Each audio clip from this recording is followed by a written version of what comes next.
আসসালামু আলাইকুম প্রিয় দর্শক।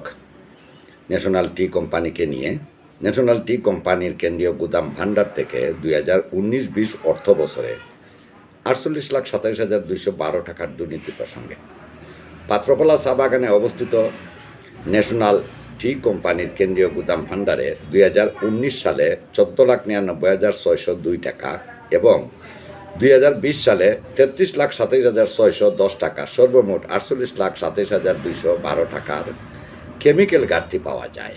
পাত্রকলা কেন্দ্রীয় গুদামের দায়িত্বরত ব্যক্তি ছিলেন তৎকালীন ভারপ্রাপ্ত মহাব্যবস্থাপক এবং বর্তমান ভারপ্রাপ্ত ব্যবস্থাপনা পরিচালক সৈয়দ মাহমুদ হাসান। তার স্বাক্ষর ও সম্মতি ব্যতীত কেন্দ্রীয় গুদাম থেকে মালামাল বের হওয়ার কোনো উপায় ছিল না।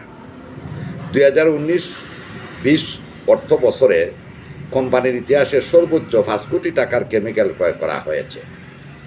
অবৈধভাবে আত্মসাৎ করার জন্য এত অধিক সংখ্যক রাসায়নিক মালামাল ক্রয় করা হয়েছে। সৈয়দ মাহমুদ হাসান, মোহাম্মদ কেরামত আলী ও মোল্লা গুলাম মোহাম্মদ পরস্পর যুগ সাজসে বর্ণিত কেমিক্যালগুলো আত্মসাৎ করেছেন। মোল্লা গুলাম মোহাম্মদ তার নিয়মিত অডিটে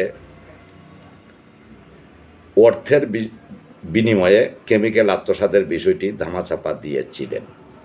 পরবর্তীতে তাকে দিয়ে যখন বোর্ডের নির্দেশে স্পেশাল অডিট করানো হয়, তখন সে অনন্য উপায় হয়ে কেমিক্যাল আত্মসাতের বিষয়টি তার অডিট রিপোর্টে তুলে নিয়ে আসেন।